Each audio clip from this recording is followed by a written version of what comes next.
Ini apa dalam saluran air itu juga banyak yang rusak. Saluran air banyak yang rusak ya Pak? Iya. Karena rusaknya saluran air itu berdampak Berdampak bagaimana sama sama keringnya itu tanaman tuh tidak dapat air. hasilnya jelek ya Pak? Hasilnya agak kurang. Inilah deru resah Made Punate, seorang petani di Desa Silangjana, Buleleng, Bali. Ia menuturkan sulitnya mendapatkan air untuk pengairan sawah miliknya. Menurutnya, kondisi ini terjadi karena sebagian besar sawah yang ada di bagian atas telah beralih fungsi menjadi villa mewah dan perumahan.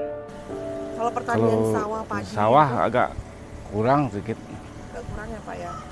Murah harganya ya Pak? Murah, ongkosnya banyak. Untuk lahan pertanian yang sudah beralih jadi perumahan itu banyak nggak Pak? Banyak sekali dari perumahan sekarang. Kekhawatiran Bapak sebagai petani apa Pak?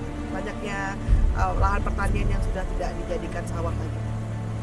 Jadi agak penghasilan petani agak berkurang, agak penghasilan beras juga agak berkurang.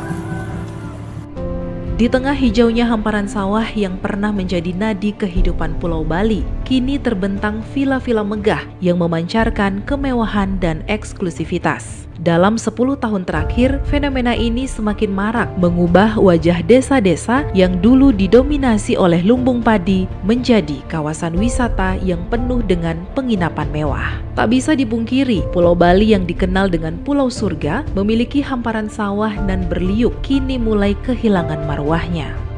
Bagaimana tidak, pemerintah Provinsi Bali mencatat data alih fungsi lahan pada 2020 terdapat lahan sawah di Pulau Bali seluas 71.000 hektar, kemudian menjadi 68.000 hektar, saat ini berkurang sekitar 1.000 hektar per tahun.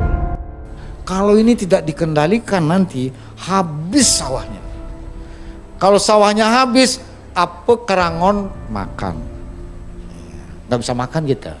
Kalau tak bisa makan, kita nggak datangin sumber pangan dari luar. Maka tugas besar ke depan adalah bagaimana kita bisa menjaga luasan lahan produktif dan sawah khususnya, supaya kita bisa survive terus ke depan. Supaya kebutuhan pangan di Bali bisa dipenuhi. Jangan sampai nanti Bali banyak tergantung dengan sumber pangan dari luar. Sawah-sawah ini tidak hanya penting bagi perekonomian lokal sebagai sumber padi, tetapi juga merupakan bagian integral dari budaya dan tradisi masyarakat Bali. Kehilangan 1.000 hektar lahan sawah per tahun bukan hanya kehilangan lahan semata. Secara tidak langsung, budaya dan tradisi masyarakat pun mulai tergerus. Namun, seiring waktu, tekanan ekonomi dan kebutuhan hidup yang semakin tinggi membuat banyak pemuda Bali merasa bahwa bertahan di sektor pertanian tidak lagi menguntungkan. Berdasarkan data Balai Pelayanan Perlindungan Pekerja Migran Indonesia (BP3MI), jumlah PMI dari Bali pada 2022 sebanyak 9.771. Sedangkan 2 bulan awal 2023 ini sudah 1.379 orang. Sementara data Dinas Tenaga Kerja Provinsi Bali sebanyak 1.290 orang. Kabupaten Buleleng menjadi penyumbang terbanyak PMI Bali. Saya pikir bisa jadi menjadi bom waktu yang akan meledak karena mereka meninggalkan, kan begitu, mereka tidak mau bertani seperti itu. Makanya saya berharap teman-teman yang di sinilah, artinya yang punya pekerjaan di pariwisata juga, kalau bisa juga terjun ke pertanian begitu. Jadi di sela-sela waktu libur mereka dipergunakan itu. Tetapi kalau anak-anak muda ini rasanya lebih cenderungnya ke pekerjaannya ke luar negeri, itu yang saya lihat basis dari yang ini. Kondisi ini memaksa banyak pemuda Bali untuk mencari pekerjaan di luar negeri. Mereka menjadi buruh migran, bekerja sebagai tenaga kerja di kapal pesiar, di sektor perhotelan, atau menjadi pekerja domestik di negara-negara seperti Malaysia, Singapura, hingga Timur Tengah. Fenomena ini menggambarkan dilema yang dihadapi oleh masyarakat Bali saat ini, memilih antara mempertahankan warisan leluhur yang telah ada selama berabad-abad atau mengejar peluang ekonomi baru yang lebih menggiurkan. Akankah sawah-sawah Bali hanya tinggal kenangan dalam cerita-cerita lama atau ada harapan untuk mengembalikan kejayaan pertanian di Pulau Dewata? Di tengah dilema ini, menguatkan niat Nyoman Sukarse untuk memberikan solusi pada para petani untuk mempertahankan lahan pertanian. Kalau saya lihat sih memang sangat berdampak ya. Jadi keputusasaan petani dengan tidak punya air itu mereka akhirnya langkah mereka adalah menjual ke pengembang yang sekarang dialihfungsikan menjadi perumahan. Meski tantangan masih besar, Nyoman Sukarse tetap berupaya dengan tekad dan kerja keras. Petani Bali masih bisa bertahan dan beradaptasi di tengah perubahan yang kian cepat. Selama ini mereka kesulitan masalah pengairan di sawah. Jadi mereka selalu mengandalkan adalah kiriman air dari gunung, masalah persubakan. Nah, di mana sebelum saya membuat gagasan ini, petani-petani yang ada di Kelurahan Penarukan itu cuma bisa bercocok tanam sekali dalam setahun, pas musim hujan saja. Berangkat dari keresahannya, melihat lahan pertanian yang semakin mengering dan para petani yang mulai kehilangan harapan, ia memutuskan untuk membangun sistem irigasi sederhana menggunakan teknologi pompa air yang memanfaatkan air tanah dan sungai kecil yang masih tersisa. Saya kebetulan hari ini sudah membina 8 subak yang ada di Kelurahan Penarukan dan Banyuning dengan luasan 250 hektar persawahan.